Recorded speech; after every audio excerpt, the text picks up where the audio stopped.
Get ready for a life-changing testimony. Let's give a powerful welcome to a 144 leader from the Unstoppable Network. Let's give it up for Lizelle Nanali.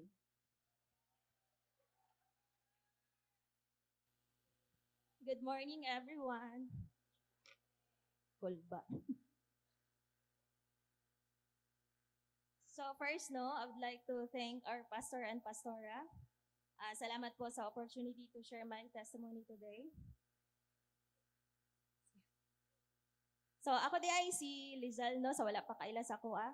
Lizal Nanali, 28 years old, and 144 leader ni Pastor Charlie and Pastora Eunice Prior, og one of the primary leader ni Ati Ban Hiwi, no other than beautiful, sa Unstoppable Network. Og usa ko ka asawa ni Junel. No.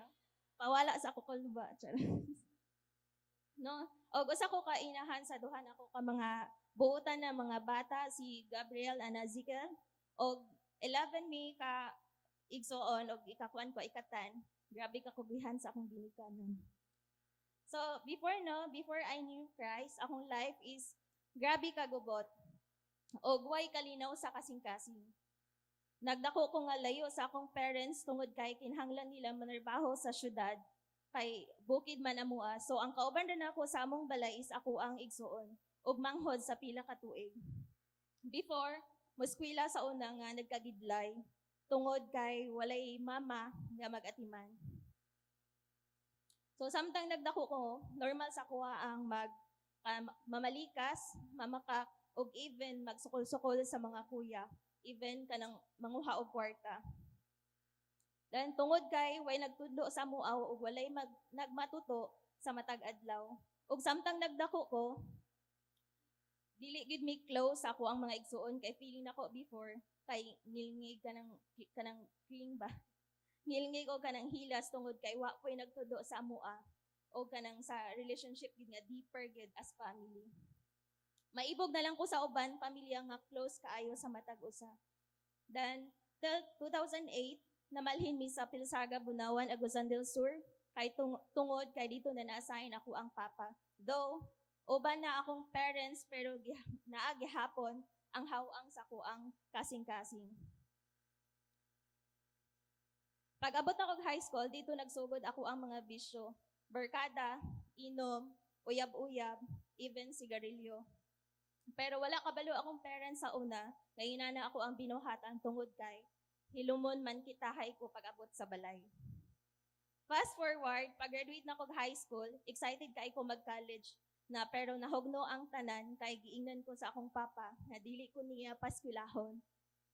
Tungod kay mabuntis ra daw ko gihapon. In short, walay salig kay lagi babae daw. Grabe akong kahiyubo sa ako ang papa that time. Then pag-graduate gyud nako, nangita ko trabaho kay gusto nako na ako'y freedom ko no. Misamot akong bisyo pag abot nako Davao year 2015 to 2017 until such time na terminate ko sa trabaho kay dili na maminaw tungod kay rebellious naman kayo og huna-huna.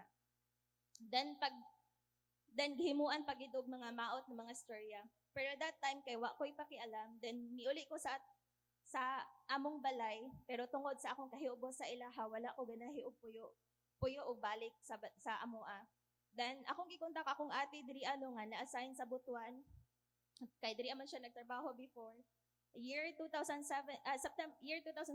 September, gihapon niabot ko diri sa Butuan, puno sa kalagot, kahiubos akong kasing-kasing.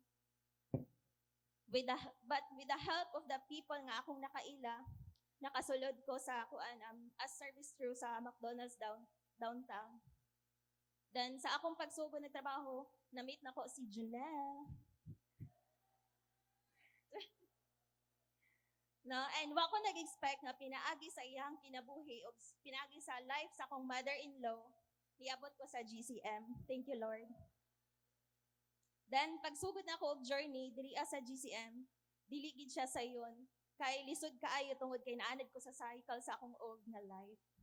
Pero nagpadayon ko bisan usahay wa na ko kasabot Pero tungod kay na-feel nako gaan akong kasing-kasing og na-feel nako ang family o belongingness diri sa GCM. Mao nang pasalamat ko sa akong leader no nga wa gid mi give up sa ko maski usahay gahi kayo og ulo. Thank you. So in John 10:11 NLT nga version, I am the good shepherd and the good shepherd sacrificed his life for the sheep. Thankful for the Lord for his sacrifice on the cross para sa ako abisan grabe nako ka makasasala. Giluwas gihapon ko niya even sa ako mga kahuyang. In 2 Corinthians 5:17 ERV nga version, this means that anyone who belongs in Christ has become a new person. The old life has gone, a new life has begun. Also thankful kay Lord nagmanifest gyud ang iyahang gisaad diri sa akwa nga new life. Nga kanang even though dili pa man siya perfect, good but I believe process ang tanan. Then in 2021, nag-undergo ko sa water baptism and the same year nag-encounter ko og sa akong pag-encounter. Grabe ang moving sa Holy Spirit sa akong life.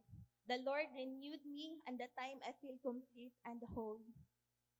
And na-realize na ako na dili di ay ang pangkalibutanon nga kalipay o kalinaw nga kuan ang ang kalinaw. After sa akong pag-encounter, gabi ang pag-plaster ni Lord sa akong life. In June 22, I graduated as Bachelor of Science in Business Administration, major in Marketing, full scholar sa Unifast. And in the same year, in July 31, 2022, gikasal mi ni Junel. With the help of our leaders, and of course, nila ni Pastor Charlie, ni Pastor Eunice, no? Og ni Ate Ban and Kuya Eds. Then also, human ako nag-undergo ko sa kuan sa life class, sa district training, o sa SOL 1, 2, and 3. And naga-involve na po ko sa Simbalay, and na po gihatag si Lord ng mga people nga akong gihandle. Og super blessed to be part of Glorious Wave Home Office with my CEO, my 3-in-1, Ate Ban, my leader, my Nina, and my CEO. So, before ko mag-end, no, I would like to kuan sa akong word ni Lord for this year. No, sa Leviticus 26:4 PG version, then I will give you rain in due season, and the land shall yield her increase, and the trees of the field shall yield their fruit. Indeed, this is my year of due season. To God be all the glory.